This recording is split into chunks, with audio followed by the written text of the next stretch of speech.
sekalian. Belum. Tunggu ya. Oke, kita Apa tunggu Mbak Zulfa dulu deh, dulu Mbak sambil Zulfa. teman-teman yang belum mengganti backgroundnya bisa diganti dahulu ya.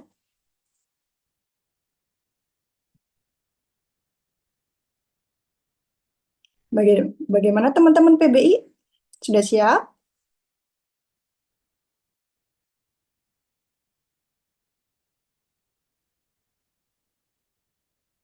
Oke, saya hitung sampai 3 ya. Teman-teman boleh action sesuka kalian, seekspresif kalian. Kita akan ambil capture. 1, 2, 3. Oke, terima kasih banyak teman-teman semuanya. Baik, tidak usah berlama-lama. Langsung aja kita persilakan pemateri kita. Silakan Bidan Zulfa, mungkin bisa perkenalan dulu, lalu langsung dilanjutkan. Oke, halo, assalamualaikum warahmatullahi wabarakatuh. Waalaikumsalam warahmatullahi wabarakatuh. Silakan Ibu Zulfa untuk memaparkan materinya. Aduh, saya agak grogi ya. Siang-siang ini kayaknya tuh lagi jam-jamnya kritis nih. Iya nih, rawan ya. Iya, jam-jamnya ngantuk, jam-jamnya pengennya rebahan. Tapi nggak apa-apa ya, sekalian kita sharing-sharing sambil sambil gitu ya pokoknya. Perkenalkan dulu, nama saya Zulfa Yuliza. Saya adalah seorang bidan.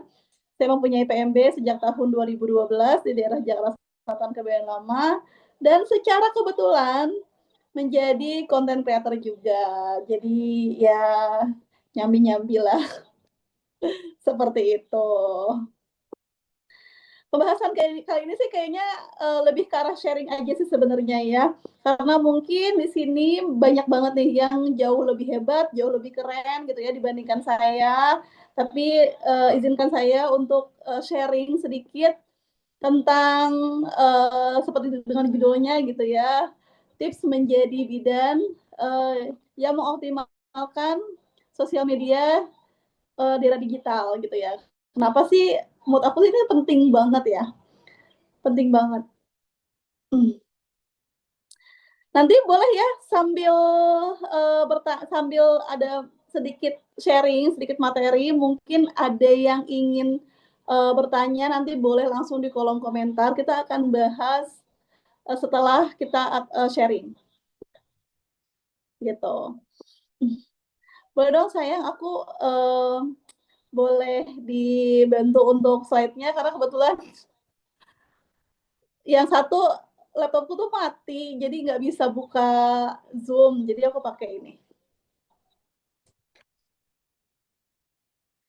Mohon maaf banget ya, mungkin slide-nya tuh apa adanya banget karena jujur saya kurang bisa bikin slide. Jadi mungkin di sini saya akan lebih banyak untuk sharing aja. Tips pentingnya jadi bidan yang mengoptimalkan sosial media untuk promosi di era digital. Oke, jadi apa aja sih sub pembahasannya yang akan dibahas pada siang hari ini? Boleh dibawahin untuk slide-nya. Nah, ini ya, peran bidan di dunia digitalisasi, tips menjadi konten kreator di dunia kesehatan, dan branding support.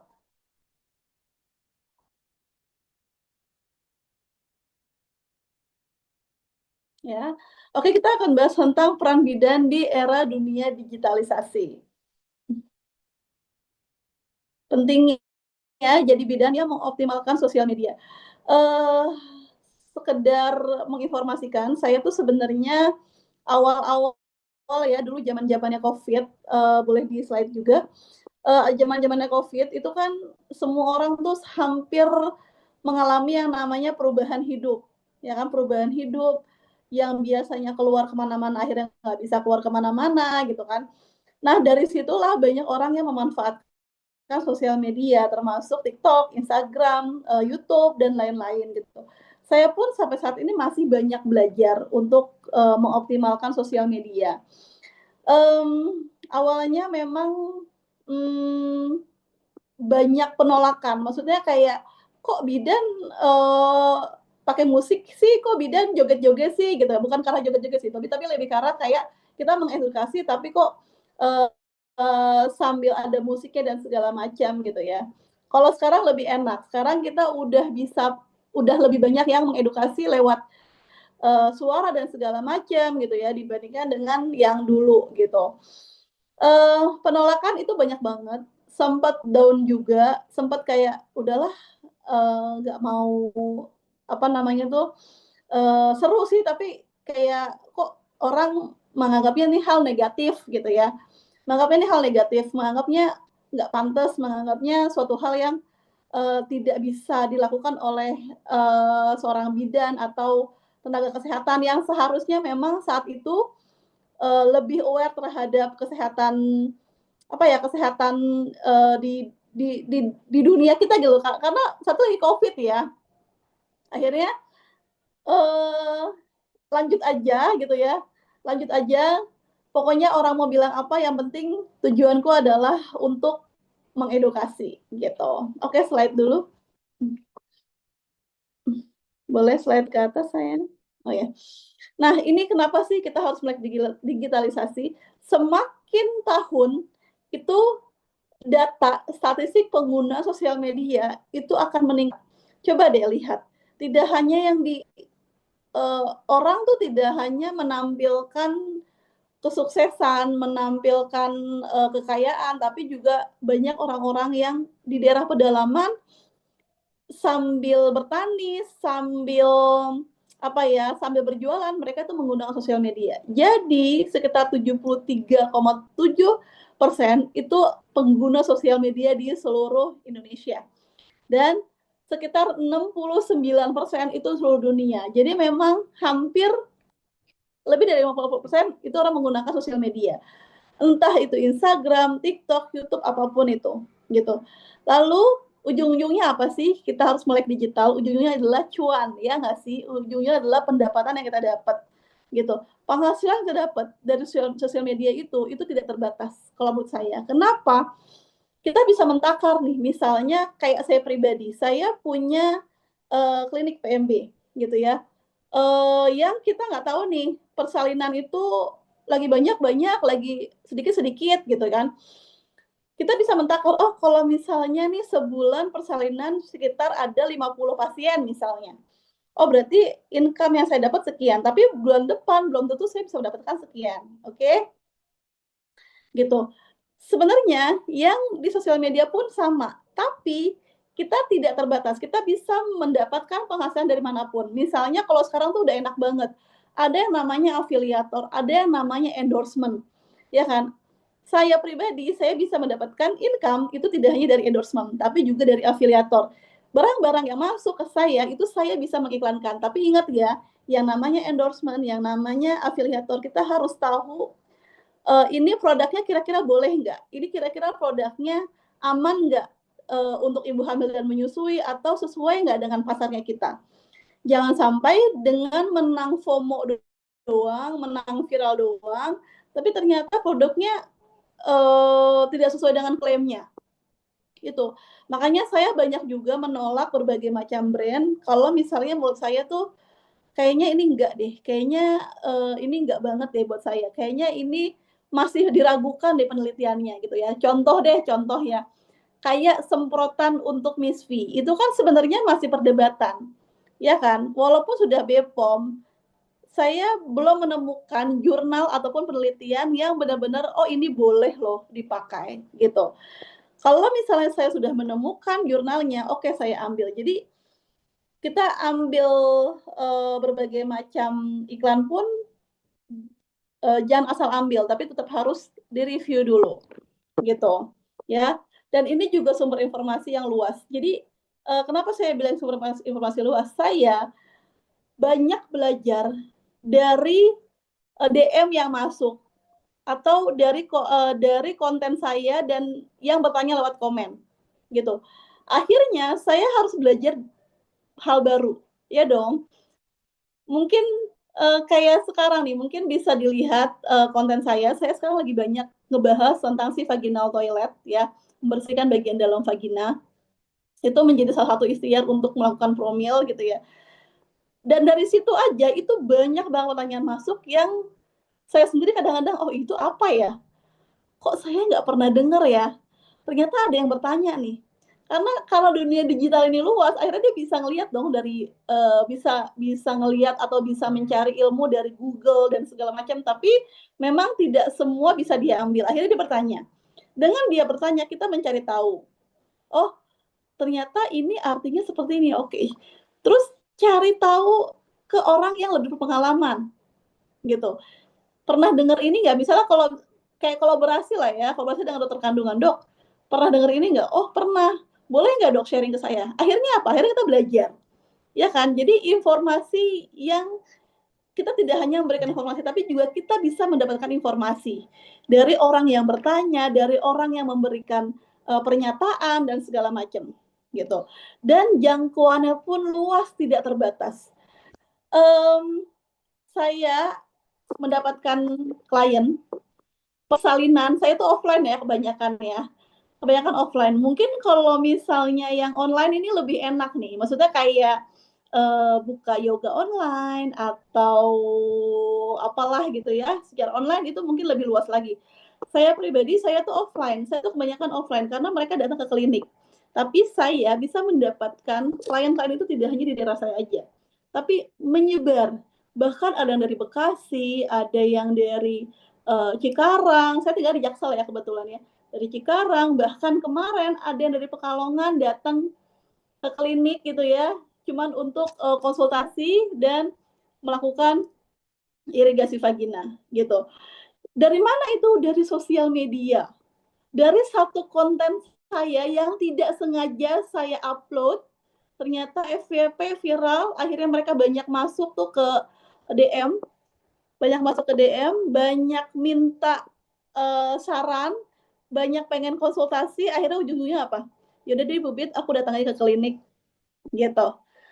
Atau ada juga nih, Bu Bit, saya kayaknya nggak memungkinkan datang ke klinik, boleh nggak saya konsultasi online? Oh boleh, kita konsultasi online secara konsultasi online ya, lewat Zoom gitu ya, lewat Zoom dan itu berbayar gitu. Dan rata-rata mereka oke, itu nggak masalah, buat mereka nggak masalah karena saya batasin untuk per sesi itu bisa 30 menit. 30 menit per sesi gitu ya, dari jauh-jauh, tapi kita memberikan suatu hal yang mereka inginkan dan mereka akhirnya puas gitu. Kalau misalnya tanya, sama ya dengan Halodoc? Mungkin sama, tapi bedanya adalah kalau Halodoc itu kan dia secara ketik ya, apa sih, chat. Kalau saya secara online, jadi lewat Zoom atau misalnya, Bu, aku nggak punya Zoom, kadang-kadang ada juga ya, saya nggak punya Zoom gimana? Ya udah, kita pakai WA video call gitu. Walaupun agak-agak buram ya kalau video call ya, agak-agak kurang nyaman, tapi it's okay, nggak masalah. Oke, lanjut slide. Nah, untuk apa sih digitalisasi? Untuk branding, untuk awareness. Jadi kita mau dikenal sebagai apa? Kita mau dikenal sebagai bidan yang seperti apa? Kita mau dikenal sebagai nakes yang seperti apa? Kita mau dikenal sebagai terapis yang seperti apa? Branding itu tidak mudah dan tidak sebentar.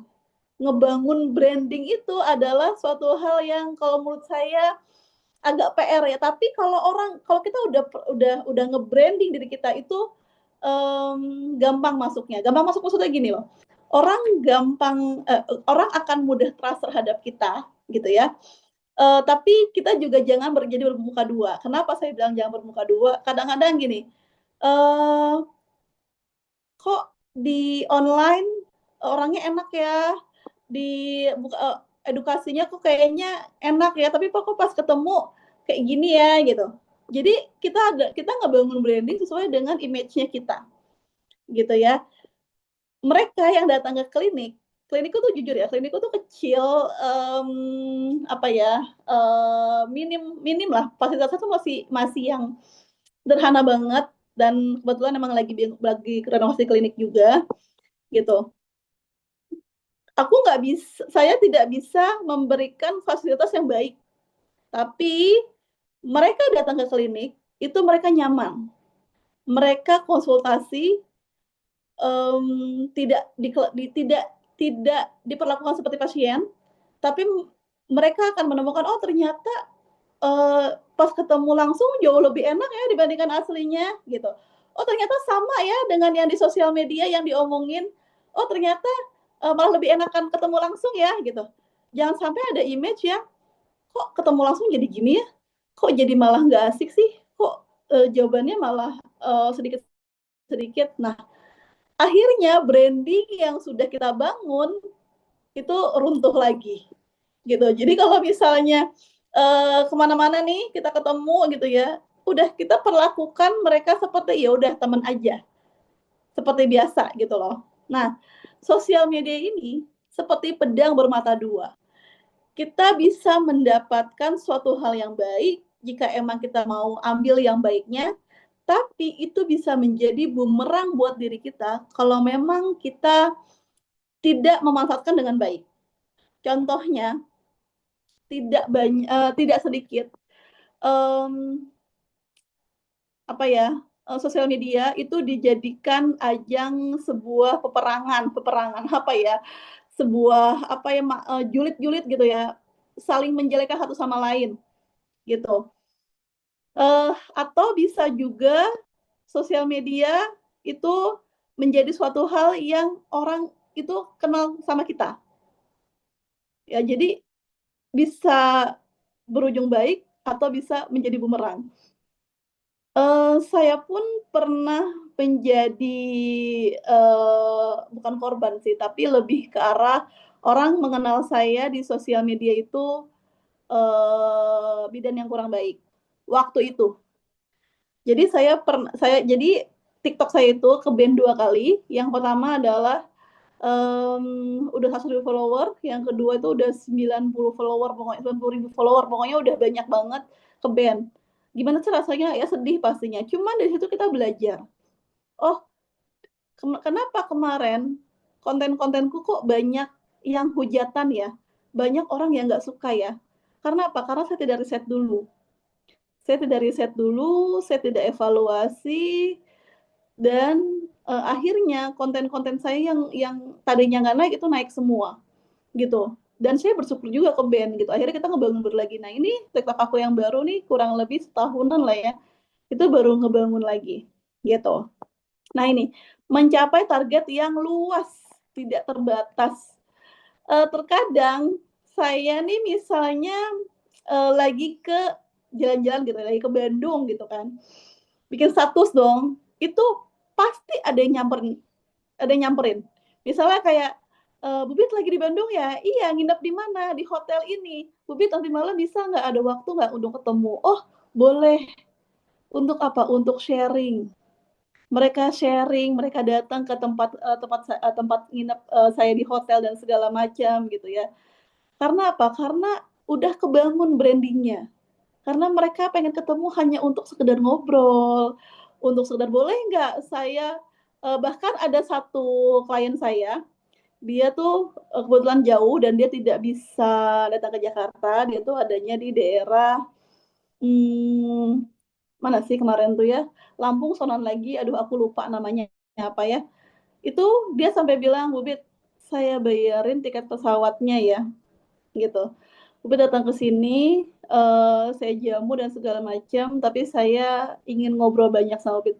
Padahal obrolannya itu bukan hanya tentang sekedar kesehatan aja.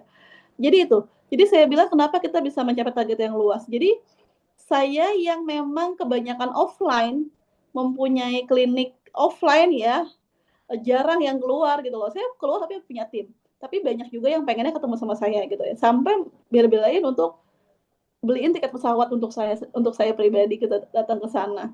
Gitu. Itu yang saya bilang mencapai target yang luas gitu. Nah, karena bidan itu menjadi salah satu yang masih bisa dipercaya oleh masyarakat. Jadi mereka tuh masih percaya sama bidan. Mau dia tentang kehamilan kah, mau dia tentang kesehatan anak lah, mau dia tentang kesehatan apapun gitu ya. pasti nanya sama siapa? Sama bidan. Karena memang bidan itu paling enak untuk diajak ngobrol gitu ya. Karena kalau saya pun kalau ada yang datang ke klinik gitu ya untuk konsultasi bisa sejam lebih. Kalau sama saya makanya kadang-kadang bidan saya, Kak, jangan lama-lama ininya. Ya habis gimana ya kalau misalnya emang udah konsultasi tuh nggak bisa sebentar-sebentar gitu. Oke, lanjut slide. Nah, caranya gimana sih untuk mengelola sosial media? Kelola secara profesional. Jadi awalnya saya iseng-iseng, udah iseng-iseng aja, tapi kemudian 2 kali, akhirnya yang ketiga saya benar-benar kelola secara profesional. Jadi saya bikin dulu awalnya gimana, sampai saya punya buku, ya mana ya, saya sampai punya buku. Saya tuh punya 3, udah habis 4 buku ini, untuk bikin apa? Untuk bikin konten. Jadi semua konten saya tulis. Tidak hanya saya tulis, tapi juga saya riset gitu ya, saya riset. Jadi misalnya tentang suntik KB,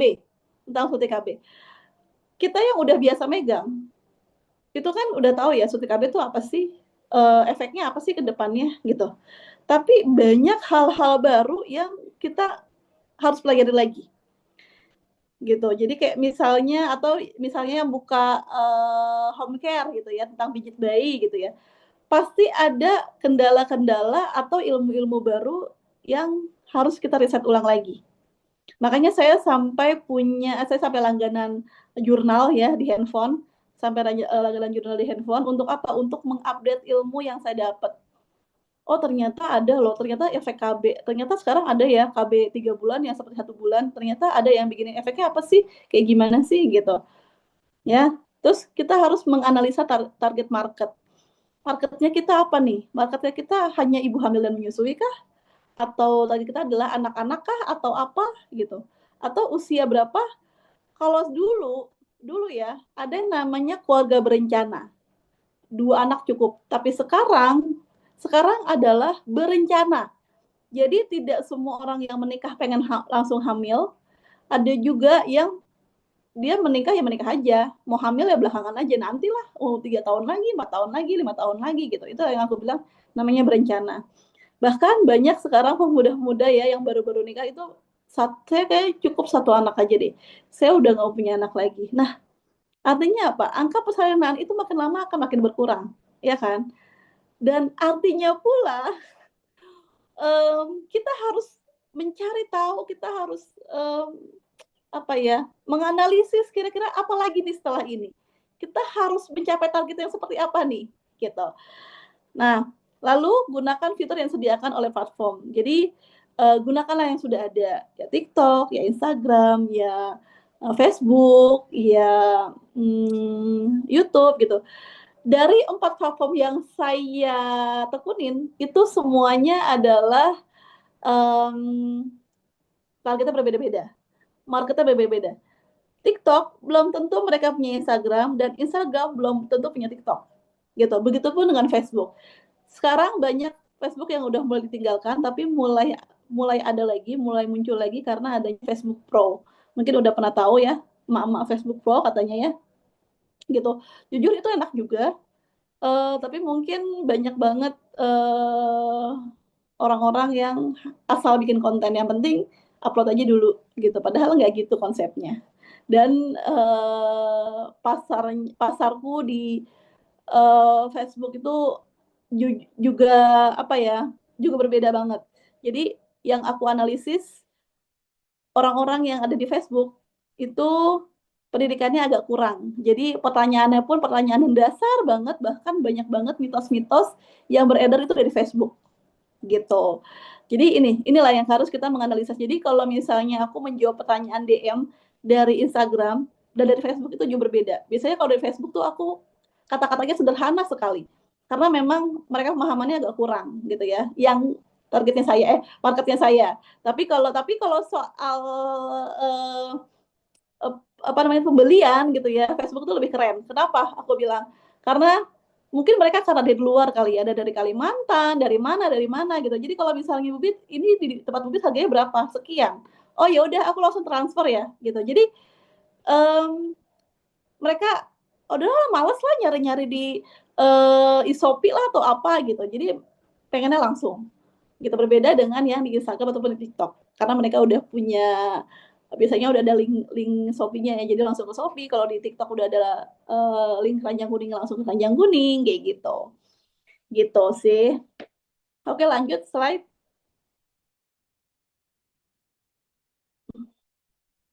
Lanjut slide sayang. Oke. Nah, ini ya menjadi konten creator di dunia kesehatan. Oke, slide. Nah, yang harus dilakukan apa sih? Tadi ya, di dunia kesehatan itu jangkauannya luas banget. Jadi bidan itu bukan hanya kita menjual jasa gitu ya. Kita tidak hanya menjual jasa, tapi kita juga bisa menjual diri. Menjual maksudnya menjual ilmu. Kalau misalnya tahu yang namanya bidan kriwil, ya, bidan kriwil, aku pernah ketemu di salah satu acara gitu ya sama dia dan banyak sharing juga sama dia. Ternyata dia tuh tidak bisa membuka praktek dan dia 4 tahun sekali tuh harus pindah-pindah rumah gitu karena ikut kerjaan suaminya. Akhirnya dia nggak bisa buka praktek gitu loh. Tapi dia dari mana? Ilmunya yang dia jual. Dia bikin YouTube, dia bikin konten yang bagus dan segala macam. Akhirnya apa ya? Dia tetap mendapatkan income, tetap mendapatkan penghasilan dari situ, gitu. Terus tentukan yang paling kita kuasai. Jangan pernah ikut-ikutan. Kadang-kadang gini, oh kayaknya kontennya si A tuh bagus ya. Kayaknya aku pengen kayak gitu deh. Tapi ternyata kita nggak bisa kayak dia gitu. Boleh kita ambil atau referensi, misalnya saya juga banyak kok referensi dari apa namanya tuh Bunda Yesi gitu ya atau Bunda Tantri gitu ya. Itu banyak banget saya referensi dari mereka, tapi kita menyampaikan dengan gaya kita sendiri gitu. Dan lakukanlah atau misalnya bikin konten yang memang paling kita kuasai. Jadi pokoknya jangan pernah ikut-ikutan. Kalau misalnya tidak menguasai tentang masalah persalinan misalnya, ya nggak usah bikin masalah itu, bikinlah yang lain gitu. Misalnya saya lebih menguasai tentang masalah kesehatan ibu dan anak, kesehatan anak misalnya kayak pijat bayi dan segala macam, nah itu boleh kayak gitu ya. Kalau saya jujur saya tidak menguasai tentang pijat bayi, jadi saya tidak pernah bikin. Jadi boleh lihat di konten saya tidak pernah bikin tentang masalah pijat bayi. Pernah bikin tapi sesekali aja, tidak mendalam. Saya lebih ke arah untuk persalinan, terus kehamilan dan segala macam gitu ya. Nah, ini ya riset data dan penelitian. Jadi bikin konten bukan hanya bikin konten, bukan hanya bikin video, ambil video selesai. Tapi kita harus lihat ini kira-kira kalau misalnya saya upload ini ada yang tersinggung nggak atau ada yang marah nggak gitu. Mungkin dia nggak sengaja, mungkin kayak pernah lihat yang bikin konten tapi bayinya diliatin gitu ya. Itu mungkin ada orang yang nggak suka. Kok bisa sih bidan kontenin itu udah izin belum, udah ini belum, udah itu belum gitu ya. Jadi jangan, pokoknya kalau aku tuh kalau bisa bikin konten sekarang udah mikir 2 kali, kira-kira ini kalau saya upload ini dengan kata-kata ini orang-orang bakal ada yang tersinggung nggak atau salah nggak nih ya gitu. Jadi jangan sampai jadi bumerang juga buat kita gitu. Salah kata aja itu bisa jadi salah pemahaman, apalagi cuma soal tulisan ya gitu. Lakukan pengukuran dan evaluasi ya, ini ya balik lagi setelah kita bikin konten kita riset kira-kira konten ini kok nggak naik ya, kenapa ya, oh mungkin waktunya nggak pas nih, mungkin saya upload tidak di jam yang rame nih gitu. Terus evaluasi ulang, banyak yang oh ternyata konten dari sekian kontenku yang aku bikin, yang aku upload, ternyata banyak suka konten yang ini. Oke deh, besok saya dalamin lagi deh yang ini. Misalnya dari sekian banyak konten yang didapat gitu ya, ternyata yang diupload gitu ya, ternyata banyak orang yang pengen tahu nih tentang pijat bayi, manfaatnya apa segala macam, caranya gimana. Oke deh, besok saya bikin bikin apa namanya tuh part gitu ya. Part 1 tentang manfaat pijat bayi, part 2 tentang apa, part 3 tentang apa gitu. Jadi itulah gunanya evaluasi gitu. Membuat jadwal posting. Jadwal posting ini masing-masing ya. Kalau saya itu biasanya di jam 11 sama jam 11 sampai jam 12 sama jam 5 sampai jam 7. Setiap orang itu berbeda. Kalau misalnya saya mau upload 3 kali, berarti saya di jam 10, di jam 11, di jam 3 sore, dan jam 7 malam. Itu udah saya riset duluan. Jadi saya awal-awalnya bikin deh jam 9 pagi selama seminggu gitu. Ternyata yang di jam 9 pagi nggak ada yang nonton, ternyata nonton sedikit banget. Oke, besok di jam sekian. Besok, karena setiap orang itu berbeda. Walaupun ada rumus ya, harus upload di jam sekian sampai jam sekian. Dicoba aja dulu. Karena balik lagi, kita tentukan dulu market kita yang mana, market kita seperti apa. Ya, setiap orang itu berbeda. Ada yang dia tuh ngupload di jam 9 malam rame. Kalau saya nggak rame. Kalau saya nggak ada yang nonton. Gitu ya. Jadi memang harus dilihat, harus membuat jadwal posting. Jadwal posting itu uh, harus konsisten. Jadi setiap hari upload di jam yang sama. Kalau bisa ya, sama kayak minum pil KB. Pokoknya di jam yang sama aja. Gitu ya. Oke, lanjut. Slide. Nah ini tadi ya, tentukan jadwal kerja kita. Kalau saya tuh bikin konten nggak setiap hari. Saya tuh bikin konten 2 minggu sekali kadang-kadang. Kalau dulu tuh seminggu sekali, tapi sekarang kayak 2 minggu sekali. Atau sekarang itu kayak misalnya lagi nongkrong sama suami, sama teman-teman gitu ya. Aku suka bawa buku. Aku selalu bawa buku dan selalu bawa mikrofon kecil. Sama tripod kecil gitu. Jadi dimanapun kadang suka aku bikin aja gitu. Jadi kalau misalnya memang nggak mau keteteran setiap hari, oh kok setiap hari jadwal bikin upload konten tapi kan nggak sempet gitu ya. Kerjanya seminggu sekali aja. Misalnya jadwalkan di hari Senin. Jadwalkan di hari Senin itu bikin dari jam 12 misalnya sampai jam 4 sore harus bisa bikin 10 atau 20 konten misalnya untuk diupload di setiap hari. Baru deh nanti tinggal diedit segala macam. Itu kalau edit mah gampang. Edit dimanapun bisa. Gitu. Jadi harus tentukan jadwal kerjanya. Kalau saya tuh minggu biasanya saya nggak. Kalau minggu biasanya saya nggak upload konten. Kalaupun upload tipis-tipis aja, kayak cuma musik-musik doang, atau misalnya kayak cuma tipis-tipis lah, gitu, nggak yang berat-berat. Atau kalau misalnya cuma jawab pertanyaan dari komenan gitu ya, nah itu biasanya aku jawabnya gitu aja, gitu. Terus tentukan jadwal posting. Nah ini tadi ya, selain tentukan jadwal kerja, juga tentukan jadwal posting. Jadi jadwal posting itu kita harus tentukan misalnya setiap hari mau di jam berapa, dan itu konsistenkan. Memang tidak instan. Pokoknya jangan pernah ngelihat gini, kok nggak ada yang nonton ya, kok nggak ada yang ngelihat ya. Lanjut aja terus, lanjut dulu, karena kita baru ya, masih belajar, saya pun masih belajar gitu. Nah ini evaluasi dan konsisten, harus dievaluasi lagi, kira-kira kenapa kok jam segini nggak naik, kenapa kok ini nggak bisa naik kontennya gitu ya. Dan konsisten setiap hari sebisa mungkin harus posting. Oke, slide. Nah ini ya tadi ya, tentukan konten, upload di jam yang sama, evaluasi, terus jangan putus, tetap konsisten setiap hari. Oke, slide.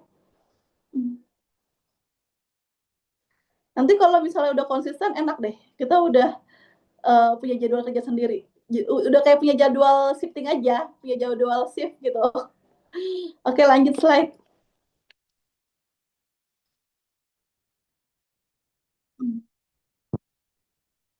Nah, ini yang terakhir ya, branding support. Slide. Branding support tuh kita harus mengenalkan produk kita mau jualan apa, kita mau dikenal sebagai apa, kita mau jual jasanya kita, jasa home care-nya kita, jadi fasilitator, atau kita mau menjual klinik kita gitu ya, atau kita menjual ilmunya kita gitu. Kayak yang udah terkenal tuh Bidan Jamilah ya. Bidan Jamilah itu juga dia tidak punya klinik kok gitu, tapi sekarang tuh dia dikenal dengan bidannya para artis, ya kan? Karena apa ya, branding, lagi-lagi branding, lagi-lagi jualan, lagi-lagi apa kita jual gitu. Nah ini banyak dikenal sama orang. Jadi apa yang sudah kita brandingkan dengan diri kita itu kalau bisa sesuai dengan apa yang keluar gitu, apa yang sesuai dengan sifat aslinya kita gitu loh. Nah ini privilege yang menurut aku mahal. Privilege itu mahal banget. Kenapa aku bilang mahal? Karena tidak semua orang bisa mendapatkan privilege yang bagus. Walaupun misalnya nih, kita dari orang yang biasa-biasa aja, nggak punya background yang luar biasa dari keluarga kita, dari orang tua kita dan segala macam. Kita lah yang bikin privilege itu sendiri. Kita lah yang membuat kita jadi luar biasa. Kenapa saya bilang privilege? Saya awalnya hanya bikin konten edukasi, tapi ternyata di luar ekspektasi. Kenapa saya bilang luar ekspektasi? Saya bisa kenal dengan banyak konten creator kesehatan lainnya, bisa sharing bareng sama mereka. Lalu saya bisa diundang dengan berbagai macam brand yang mungkin tidak semua orang bisa mendapatkan hal itu. Udah diundang, dibayar pula gitu ya kan. Setiap ada produk baru kita bisa dapat duluan gitu mencoba produk baru gitu. Jadi buat aku ini adalah privilege. Dengan adanya privilege orang kenal kita dan orang tahu kita seperti apa, jangkauan circle-nya kita itu akan makin meluas gitu.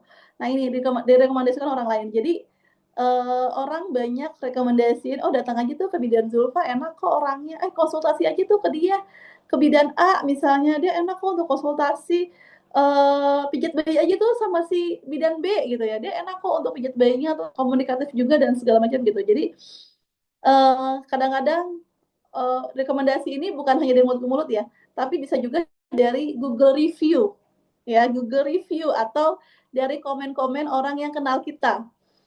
Karena gini, saya pribadi kalau saya ya misalnya cari tempat makan, ini kira-kira reviewnya seperti apa ya? Kok kayaknya di konten orang tuh bagus-bagus aja, tapi pas kita lihat komennya, biasa aja kok, kurang enak, mahal segala macam gini-gini. Terus lihat lagi dong di Google Review-nya, tempatnya enak sih tapi harganya mahal. Kok pelayannya nggak ramah ya, lalala segala macam. Nah, jadi itu membuat pertimbangan kita untuk datang ke sana, iya nggak? Gitu. Jadi rekomendasi orang akan merekomendasikan kita dari mulut ke mulut. Selain itu orang juga akan merekomendasikan kita dari Google Review ataupun komen, itu mereka akan jauh lebih trust terhadap kita. Gitu. Jadi jangan salah ya, rekomendasi itu bukan hanya dari mulut ke mulut, tapi juga dari Google Review, dari komen, atau misalnya kadang-kadang ada orang yang, udah pernah kesini belum? Gimana menurutmu ini orangnya enak nggak? Karena gampang banget, sekarang udah gampang banget nih orang mencari tahu, walaupun nggak kenal. Si A sama si B di dalam satu grup yang sama, tapi tidak saling kenal, dia bisa chat atau ngobrol di luar dari grup kita. Gitu, gimana sama ini, lo di grup ini ya? Iya, gimana sama si ini, enak nggak? Oh enak kok, coba aja lo ke sana. Oh oke deh. Gitu, jadi itulah banyak banget yang bisa kita dapat. Gitu ya. Oke, lanjut slide, kayaknya di sini udah deh.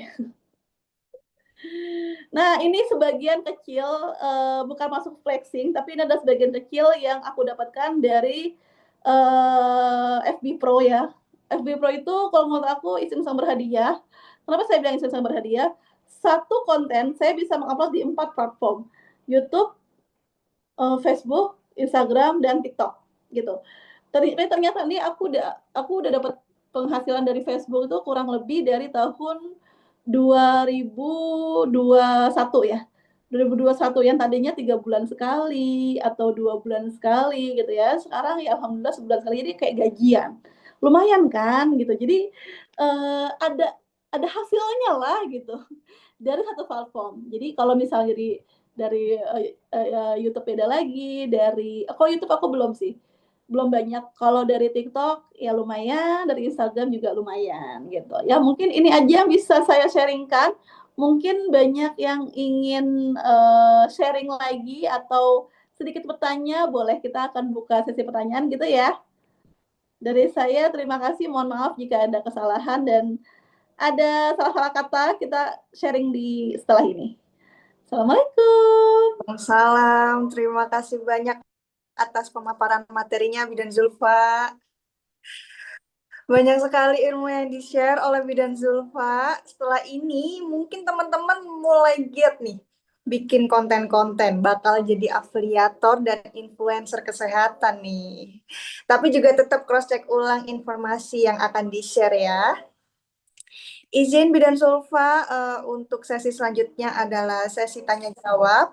Untuk teman-teman yang mau bertanya kepada Bidan Zulfa mengenai sosial media, mengenai sharing menjadi influencer tenaga kesehatan, boleh. Bidan Zulfa ada pertanyaan nih. Boleh minta link jurnalnya untuk update. Oke, kalau link jurnal aku biasanya pakai Sinta atau pakai apa nih ya sebentar. Aku biasanya pakai Sinta sih. Jadi kalau nggak pakai ini loh.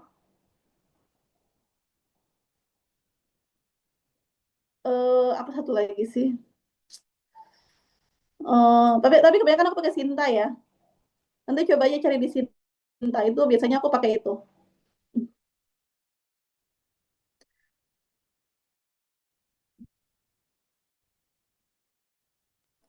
Oke, pakai Sinta ya, Bidan Sinta, Zulfa ya? Sinta, pakai Sinta. Oke, pertanyaan selanjutnya dari Kak Jihan dari Padang, Sumatera Barat. Mau tanya nih, gimana sih caranya agar kita pede buat mulai ngonten? Wah, ini sepertinya sudah mulai menjadi konten kreator nih, Bidan Zulfa. Boleh di-share dong, gimana sih caranya agar pede saat Mungkin bisa dengar ya suara saya tuh kalau ngomong suka belibet. Ini tuh udah jauh lebih baik dibandingkan dulu. Kalau dulu itu saya ngomongnya tuh gitu kalau ngomong. Jadi orang tuh nggak jelas. Orang tuh nggak jelas ya apa namanya omongan saya gitu. Jadi kalau jadi pertama adalah kalau misalnya di belum pede untuk kalau belum pede untuk menampilkan wajah gitu boleh menampilkan benda misalnya pakai masker atau pakai apa kita sedang pijit bayi nah itu boleh tapi izin dulu ya kalau pijit bayi ya kita boleh sambil pakai musik sambil ada kata-kata manfaat pijit bayi apa sih gitu nanti sedikit-sedikit mulai deh munculin wajah tapi kalau misalnya belum pede juga boleh pakai masker terus untuk lebih pede lagi ditulis kenapa saya bilang ditulis saya tuh mungkin kita bisa ngomong langsung ya mungkin kita bisa ngomong langsung kita bisa apa namanya tuh tahu ilmunya tapi kalau ditulis itu beda loh kalau ditulis itu kita akan jauh lebih pede kenapa karena kita udah punya panduan nih oh abis ini ngomongnya ini ya abis ini ngomongnya ini ya gitu kita udah punya panduannya jadi sesuai dengan apa yang mau kita kontenkan jadi jadi kalau misalnya kita punya jadwal kerja, misalnya hari Senin nih jadwalnya kita untuk bikin konten 10 konten. Kalau nggak ada yang kita tulis, itu akan buang-buang waktu. Kira-kira habis ini kontennya apa ya? Tapi kalau misalnya kita udah tulis, kita udah tahu, oh saya bikin konten ini, tinggal realisasikan aja.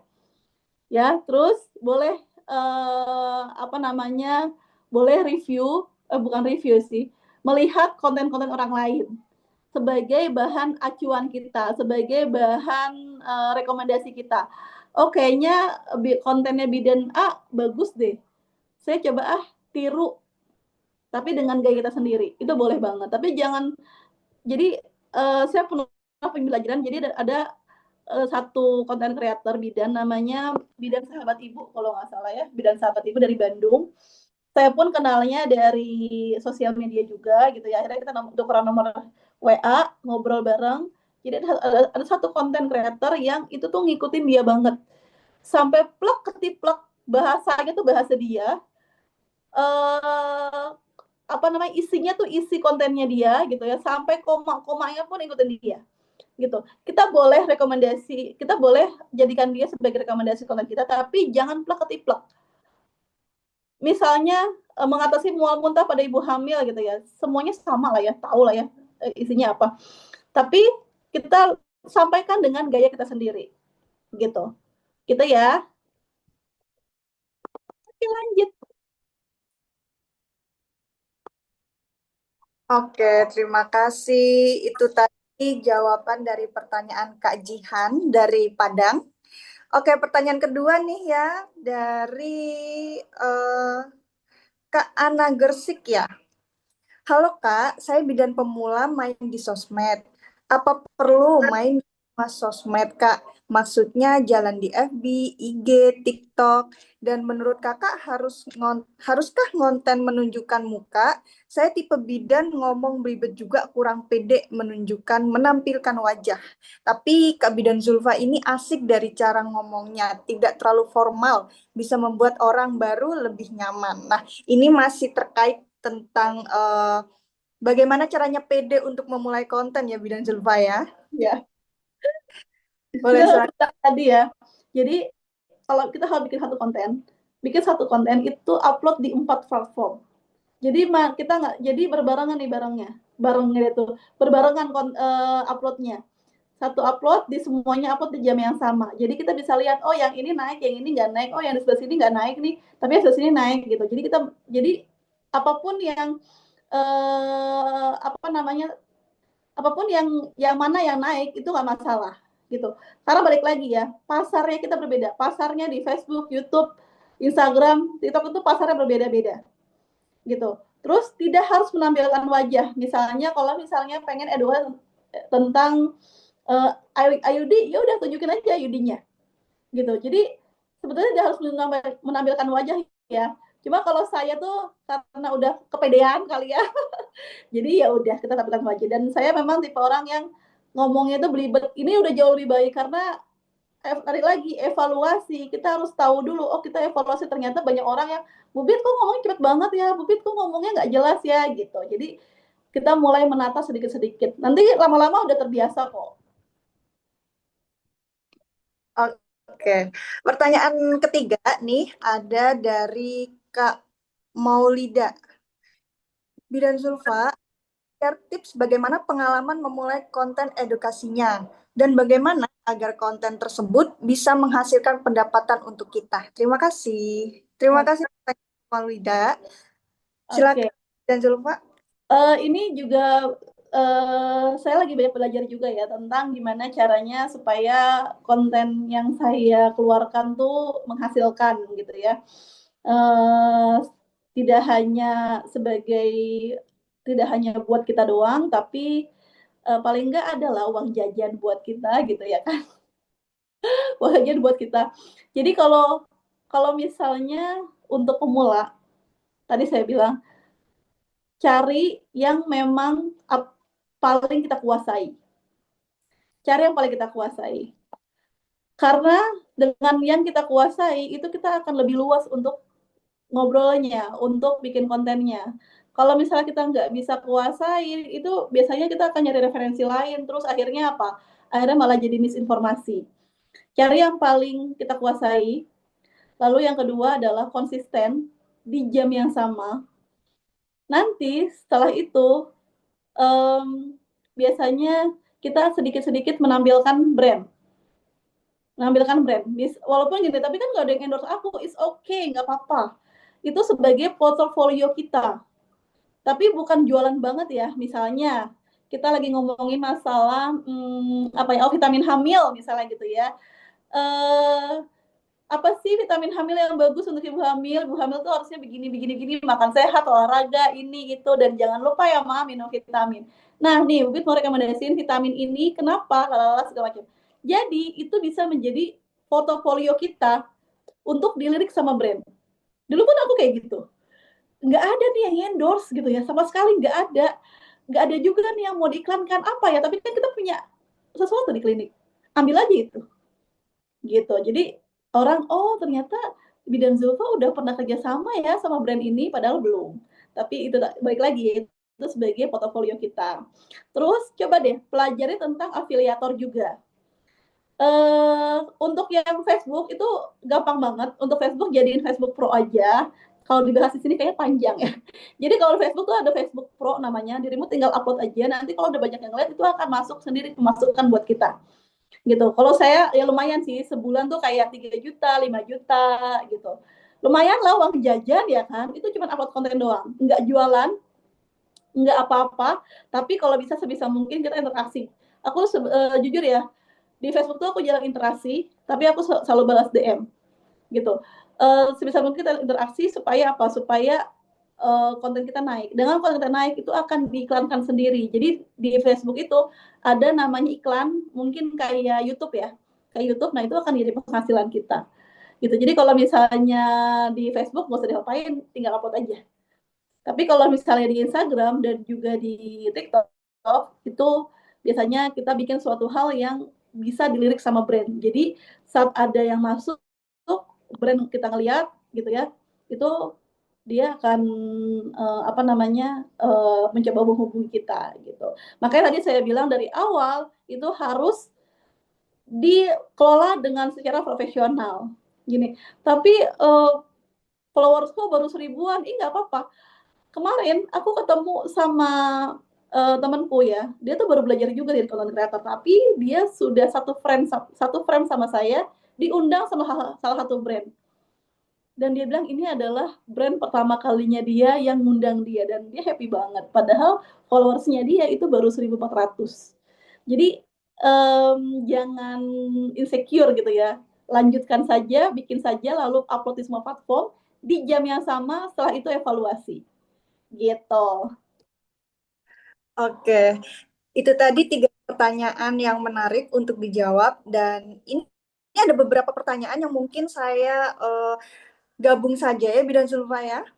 Oke. Jadi ada yang bertanya nih, jam berapa waktu yang tepat untuk mengupload? Dan kemudian alat apa aja sih, device apa aja yang bisa digunakan untuk membuat konten media sosial ini gitu.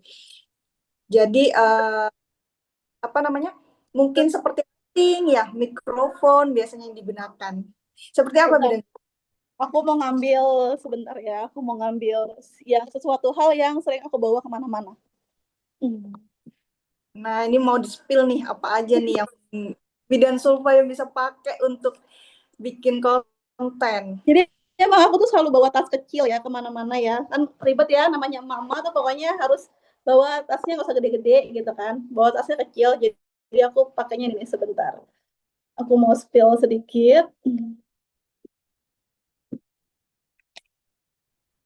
Bidan Zulfa sekalian nih ya, ada yang tanya juga, biasanya edit kontennya pakai aplikasi Oh apa? iya, aku kan agak gaptek ya.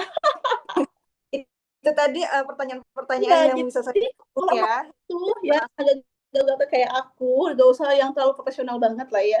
Itu aku pakainya CapCut, CapCut, pakainya CapCut. Tapi kalau misalnya CapCut yang biasa itu kan dia tidak apa namanya itu terbatas ya, maksudnya terbatas untuk pemakaian fitur-fitur yang pro-nya gitu ya. Udah beli aja di Shopee, beli CapCut profesional, itu murah, setahun cuman kayak 50 ribuan doang ya. Nih aku selalu bawa ini sayang. Nih aku selalu, ya kelihatan nggak ya? Kelihatan ya? Nih, sini kali ya. Nih, aku bawa ini tripod kecil. Ini bisa masuk ke tas kan. Aku bawa tripod kecil. Mana sih sininya? Ini aku bawa tripod kecil. Lalu aku bawa ini. Ini tuh isinya speaker. Ini isinya speaker kecil kayak, kebetulan aku juga speaker ini dapat hadiah ya. Dapat hadiah. Nih, aku bawa speaker kecil sekecil ini nih untuk mic. Jadi kalau di mana-mana, mau di mall, mau dimanapun gitu ya, itu suaranya jernih banget. Mereknya apa aja, nggak usah yang mahal-mahal. Yang 200 ribuan juga banyak kok. Sama ini lampu. Sorry, lampu. Ini kelihatan nggak ya?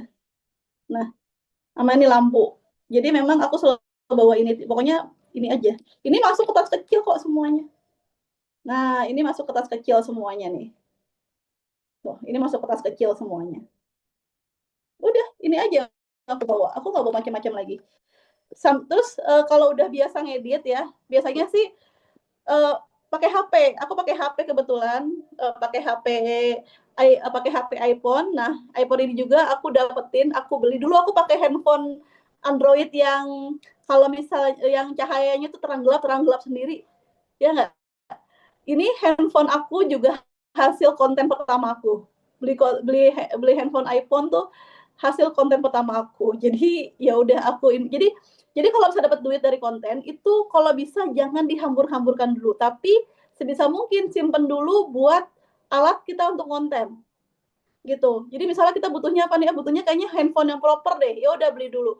Oh kayaknya saya butuhnya speaker yang proper deh, yang bagus deh. Ya udah beli itu dulu. Jadi yang buat konten, hasil dari konten itu kalau bisa dibuat konten dulu. Nanti kalau bisa udah penghasilan lebih lagi baru buat diri sendiri gitu.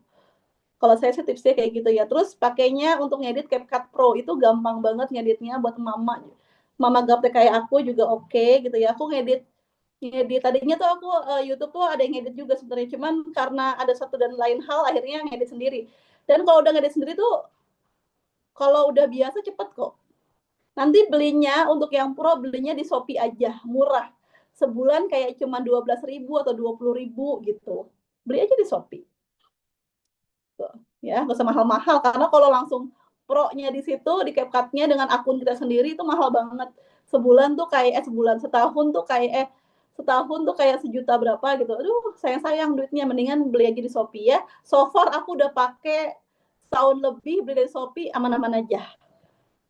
Gitu, ya. Oke, ada lagi yang ingin kita sharingkan? Kayaknya seru banget ya. Seru banget loh. Oke, pertanyaan belum terjawab tadi, Bidan Zulfa. Jam berapa waktu yang jam berapa ya? upload? Kalau saya itu di jam 11 sampai jam 12 untuk pagi. Kalau sore itu jam 5 sampai jam 7. Jam 5 sampai jam 7. Kalau bisa, tapi ini beda. Ini kalau misalnya ngupload sehari 2 kali ya. Tapi kalau misalnya nguploadnya sehari 3 kali, di jam 10, di jam 3 sore sama jam 7 malam. Kalau saya, tapi baik lagi ya, setiap orang itu berbeda. Boleh dicoba kira-kira di jam mana yang saya tuh ramehnya. Gitu. Jadi boleh dicoba-coba aja karena dulu aku juga coba di jam 9, di jam 9, di jam 3 sama jam 7. Oh, ternyata jam 9 sama sekali nggak naik gitu. Ya udah akhirnya aku ubah jam 10. Oh, naiknya sedikit. Oke, di jam 11 oh lumayan naiknya gitu. Jadi memang ini perlu riset sendiri ya. Gitu. Tapi boleh dilakukan di jam-jam segitu. Dan kalau bisa udah kira-kira jam segitu udah mulai rame, itu upload lagi di jam segitu lagi. Jadi memang setiap hari kalau bisa konsisten di jam yang sama. Gitu. Oke, memang perlu banget untuk mencoba dulu ya. Belum kita tahu waktu kapan yang terbaik karena memang trafficnya setiap akun memang berbeda-beda ya Bidan Zulfa ya. Ini kayaknya aku boleh nggak jawab satu pertanyaan lagi nih? Boleh silakan. Yang perlu dibedakan nggak akun pribadi dan akun profesional? Perlu banget dibedakan gitu karena saya juga orangnya agak centil ya, apapun saya upload gitu. Jadi saya pribadi itu saya punya sendiri, jadi memang yang khusus untuk kayak ya udah sama keluarga aja atau upload sendiri gitu. Tapi kalau misalnya untuk yang akun profesional, akun Bidan Zulfanya itu ya usahakan yang memang yang profesional. Jadi dan oh ya satu lagi, tentukan satu niche ya, tentukan satu topik, satu niche lah gitu. Jadi jangan gado-gado misalnya aduh saya hari ini konten saya tentang keseharian saya aja deh gitu, tapi besokannya tentang edukasi, besokannya lagi tentang jalan-jalan. Itu jangan, itu tidak akan terbaca dan kita tidak akan, jadi gini, sosial media itu akan mengkategorikan kita tuh sebagai content creator apa gitu, dan dia akan mencarikan sendiri followersnya ya, intinya followersnya. Jadi kalau misalnya kita gado-gado itu sama si sosial media apapun itu nggak akan terbaca gitu. Jadi kita nggak akan mendapatkan followers banyak. Tapi kalau misalnya kita udah konsisten di satu niche, edukasi aja, atau kita pengen bikin jalan-jalan aja gitu ya, itu biasanya udah si platform tuh udah mulai kebaca, oh ini bagian jalan-jalan berarti dia itu followersnya bagian ini gitu. Coba deh kalau misalnya dirimu misalnya lagi mencari misalnya gamis untuk lebaran misalnya gitu ya, pasti nanti tanpa sengaja dirimu akan keluar, kok gamis lagi ya, kok di bawahnya gamis lagi ya, karena apa ya, karena tadi karena si platform itu akan mencarikan sesuai dengan kebutuhan kita. Sama halnya dengan konten kita. Platform akan mencarikan followers kita sesuai dengan niche-nya kita, sesuai dengan kontennya kita gitu ya. Jadi jangan gado-gado ya. Jadi kalau udah mulai gado-gado, udah misalnya, "Duh kok saya masih gado-gado deh." Ya udah, antara dua, mau dihapus yang gado-gadonya, mau yang nggak pentingnya mau dihapus terus fokusin yang itu, atau mau bikin baru dengan yang lebih profesional gitu ya. Oke, semoga pertanyaan-pertanyaan tadi dapat mewakili rasa penasaran dari teman-teman semuanya ya. Dari pemaparan Widan Sulfa tadi hari ini, tidak hanya dari konten yang kita buat, tapi harus selalu belajar, konsisten, update, dan mengikuti tren sosial media agar bisa masuk ke target market kita. Tidak lupa untuk selalu cross-check informasi-informasi yang didapatkan, dan ingat kode etik kesehatan sebelum sharing ke media sosial. Begitu ya, Bidan Zulfa ya? Iya, makanya itulah pentingnya kita harus mencatat. Jadi jangan sampai kita ngikutin viral doang, tapi ternyata, oh ya satu lagi ya, jangan pernah mencampuri urusan orang lain. Maksudnya gini, kita boleh bikin konten, tapi kalau bisa, kalau misalnya ada urusan orang lain, kita singkirkan gitu loh. Kita boleh jadikan orang lain untuk bahan edukasi kita, tapi jangan sampai menjudge, ataupun kalau bisa malah izin dulu gitu. Boleh lah stitch, misalnya ada suatu konten yang kok ini kurang baik, misalnya nih anak kecil, anak bayi dikasih MPASI gitu ya, kita boleh stitch gitu ya, tapi tolong bikin konten yang bijak, karena dulu ya sebelum konten aku yang di ban, ini pengalaman saya sendiri, sebelum aku di ban itu aku bikin konten yang agak sarkasme gitu ya, misalnya kayak MPASI dini, kok MPASI dini ya, kenapa nggak dikasih nasi padang aja segala macam, akhirnya banyak banget yang menghujat, akhirnya jadi image-nya jadi kurang baik gitu. Jadi boleh jadikan orang lain sebagai bahan konten atau edukasi, tapi tolong pakai bahasa ataupun tetap tadi ya, etika kesehatannya tetap dipakai gitu sih. Oke, terima kasih Bidan Zulfa atas waktu dan ilmunya yang sangat berharga. Kalau kata-kata anak sosmed sekarang itu daging semua ya pembicaraan kita hari ini. Oke, kita foto bersama lagi yuk. Karena teman-teman sudah mengikuti acara hingga sekarang, hingga hampir selesai. Kita foto bersama lagi. Silakan dibuka kamera videonya. Tim PBI silakan standby untuk mengambil foto kita bersama. Oke, senyum semuanya. Kita hitung ya. 1, 2, 3. Oke, terima kasih banyak Bidan Zulfa. Oke, sekarang sesuai yang sudah saya sampaikan tadi, nanti akan ada notif dan pengumuman dari pelatihan bidan Indonesia yang sesuai dengan kriteria kami untuk mendapatkan door prize. Nanti informasinya akan diposting di Instagram pelatihan bidan Indonesia.